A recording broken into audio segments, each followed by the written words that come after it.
Buenos días, queridos amigos. El martes 21 de abril pusimos a consideración del público el primer video de la saga No Callaré. Y hoy, con grata sorpresa, pero sobre todo con profunda gratitud, constatamos el vivo interés de tantos peruanos que aman a la patria y desean recordar su compleja e intrincada historia, marcada dolorosamente por la traición de quienes antes de venderla debieron inmolarse por ella. Este maestro rural, con más de 35 años de servicio, agradece vuestra acogida. Desde la Guerra del Pacífico, la historia, esa que jamás miente, deja al descubierto la deslealtad del propio presidente de la República, Nicolás de Piérola, a la luz de los siguientes fundamentos históricos. Abandonó el ejército del sur. Piérola cortó el apoyo logístico y de suministros al ejército de Tacna y Arica, enviando armas y municiones falsas e inservibles para perjudicar a sus rivales políticos como el almirante Lizardo Montero y de paso cooperar con el invasor chileno. Increíble.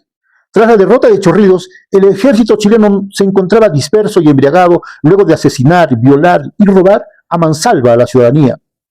Andrés Avelino Cáceres le solicitó al presidente Piérola que lo deje atacar a los chilenos y cambiar el curso de la guerra. Con profundo asombro, Cáceres escuchó la cobarde y vil respuesta del hombre que personificaba la nación peruana en ese entonces. No podemos atacar, debemos respetar el pacto de cese al fuego, como si los chilenos hubieran respetado los protocolos que existen en casos de guerra. Falta de preparación militar. Piérola desoyó los consejos del Estado Mayor y a su inexperto criterio organizó la defensa de Lima en líneas estáticas y vulnerables, como la de San Juan y Miraflores, ignorando las advertencias de oficiales experimentados, como el coronel Cáceres, el brujo de los Andes. Y ante la inminente caída de la capital, Piérola abandonó la ciudad que no supo defender, dejando a Lima sin autoridad política ni mando militar coordinado para negociar o resistir de forma efectiva. Se preguntarán ustedes con toda razón, ¿por qué volvemos la mirada hacia los infaustos capítulos de nuestra historia? La respuesta a tan seria interrogante se halla en los argumentos que paso a exponer a continuación. Quien represente a nuestra nación debe antes que nada amar profunda e inquebrantablemente al Perú.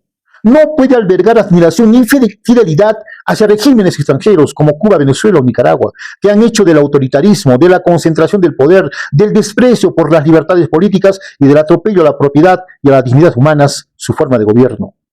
Quien aspira a conducir los destinos de la patria ha de tener como único norte al Perú, su soberanía, su libertad y su dignidad.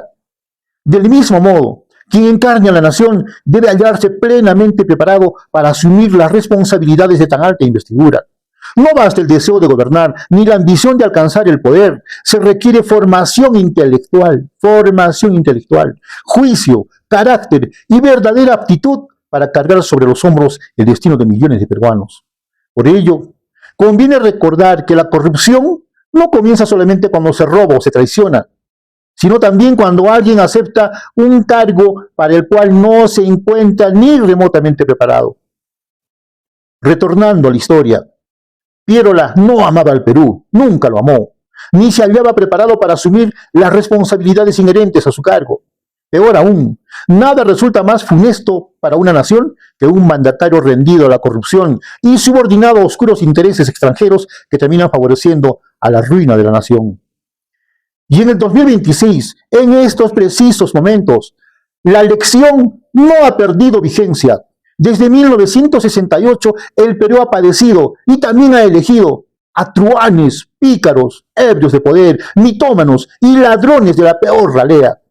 Han ascendido a las más altas responsabilidades hombres sin formación, sin decoro y sin grandeza, indignos incluso de los oficios más modestos, pero tristemente aptos para servir a las mafias del narcotráfico, de la minería ilegal, del proxenetismo, del sicariato, de la extorsión y de las componendas políticas, siempre en agravio de los contribuyentes y en ruina del bien común.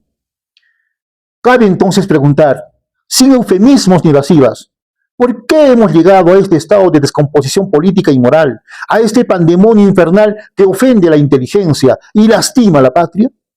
Marta Hildebrand Pérez Treviño, ilustre lingüista y expresidenta del Congreso de la República, esbozó una respuesta cuya claridad y agudeza juzgamos todavía hoy profundamente razonables. Estas fueron sus palabras. Y yo les digo, ¿quién tiene la culpa de que los congresistas seamos tan ignorantes, tan tramposos y tan coimeros? ¿Quién tiene la culpa? ¿Quién puso el menú? El menú lo pusieron los partidos políticos. El pueblo peruano escogió de lo que le servían en la mesa. No podía escoger otra cosa. Entonces, ¿quién tenía que tener mayor cuidado al escoger la gente que proponía para el Congreso? Cada partido político. Y ahí están todos comprendidos. Y otra cosa que habría de recordar es la demagogia que consiste en pensar que para ser congresista no se necesita ni saber leer ni escribir, ni haber estado preso por robo o asalto a mano armada. Para ser congresista, según la Constitución Política del Perú, solo se necesita ser peruano y tener 25 años y punto. Esas fueron las expresiones de Marta Gilebrán. Yo sostengo, amigos míos, con pleno derecho y sentido de responsabilidad cívica, que ha llegado el momento de reformar esta parte de la Constitución, para establecer requisitos más rigurosos a quienes aspiran a ejercer las más altas funciones del Estado. Y no estar repitiendo como papagayos domesticados en las plazas de Perú, cambio de constitución, cuando ni siquiera conocen un párrafo ni una letra de nuestra Carta Magna.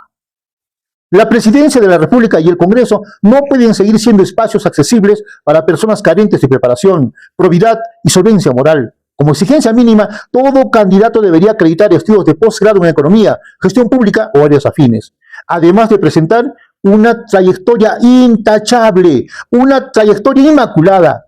Solo así se podrá cerrar el paso a quienes sin méritos ni integridad pretenden decidir el destino de la nación. Sin embargo, amigos, a Marta Gilebrán se le escapó quizá lo más importante: señalar quién carga verdaderamente con la responsabilidad de proponer a sujetos de la peor calaña para la presidencia de la República.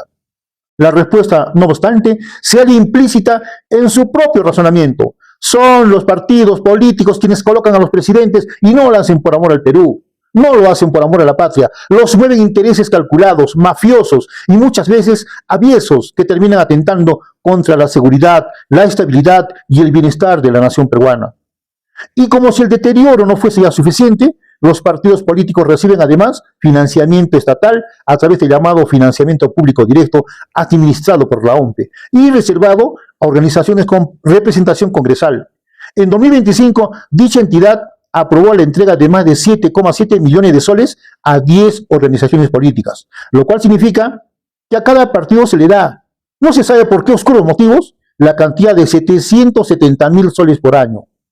De modo que no solo padecemos partidos convertidos en madrigueras de corrupción y latrocinio, sino que para mayor de la afrenta, el propio Estado los alimenta con el dinero arrancado al esfuerzo de los peruanos. Tal es la cruel paradoja de la política envilecida del Perú.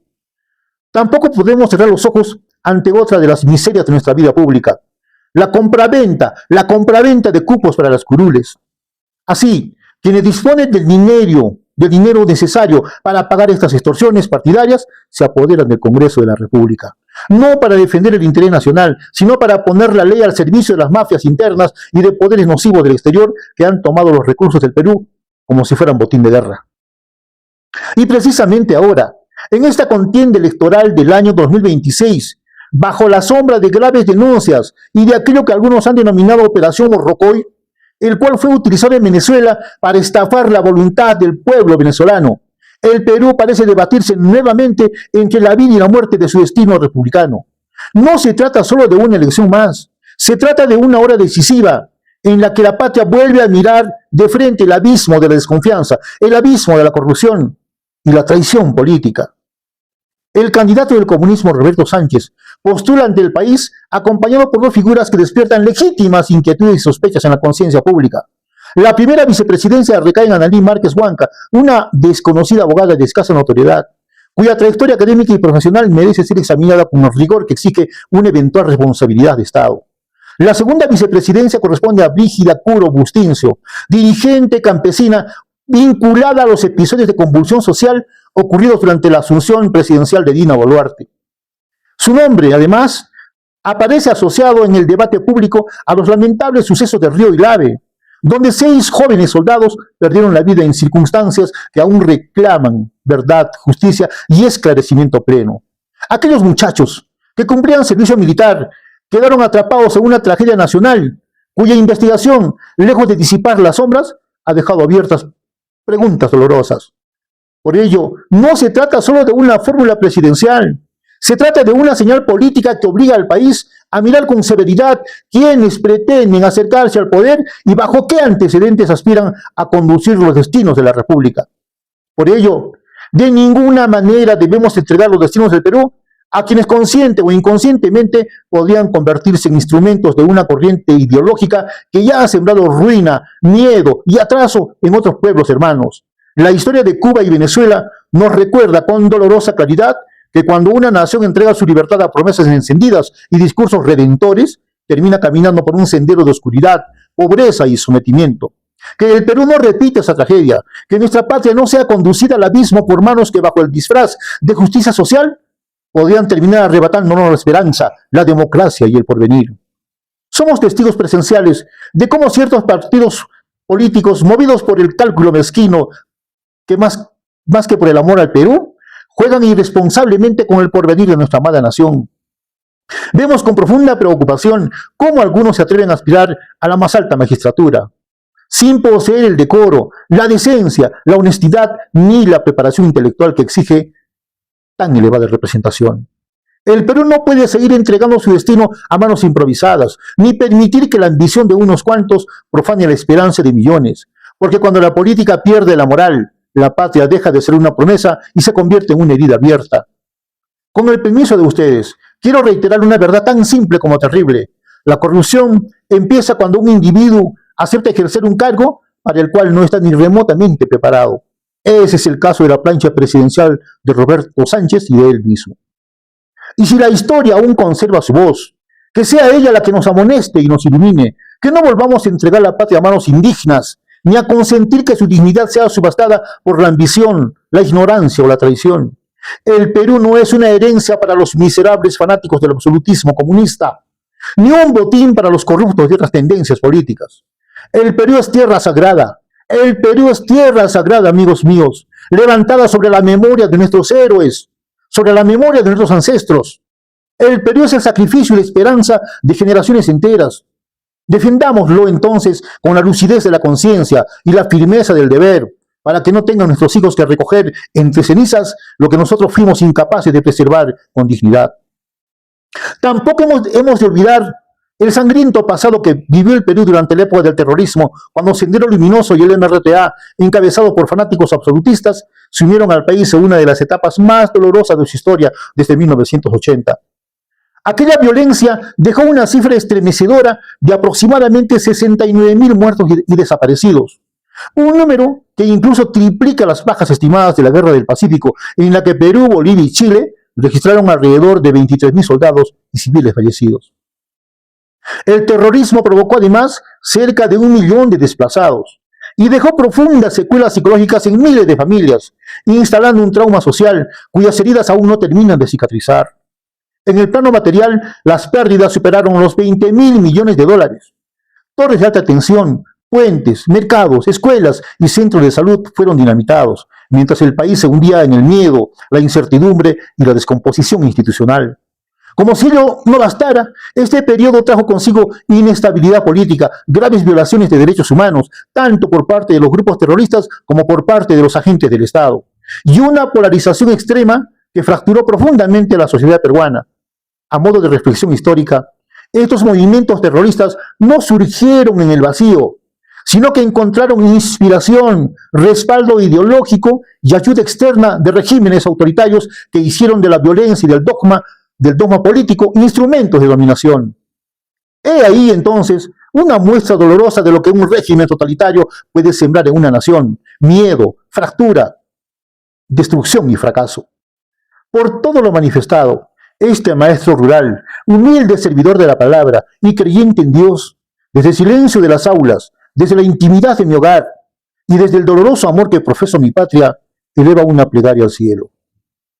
Ruego al Altísimo, le ruego con todo corazón, que derrame luz sobre la conciencia de nuestro pueblo, que aparte de nuestros ojos la venda del engaño y que conceda sabiduría a cada peruano para elegir, no con rabia, no con ceguera, sino con memoria, dignidad y esperanza, a quien habrá de conducir los destinos del Perú durante los próximos 5 años. Porque cuando un pueblo se equivoca al elegir, no solo cambia de gobierno, compromete el pan de sus hijos, la paz de sus hogares y el porvenir sagrado de la nación. Vive el Perú, hermanos peruanos. Gracias.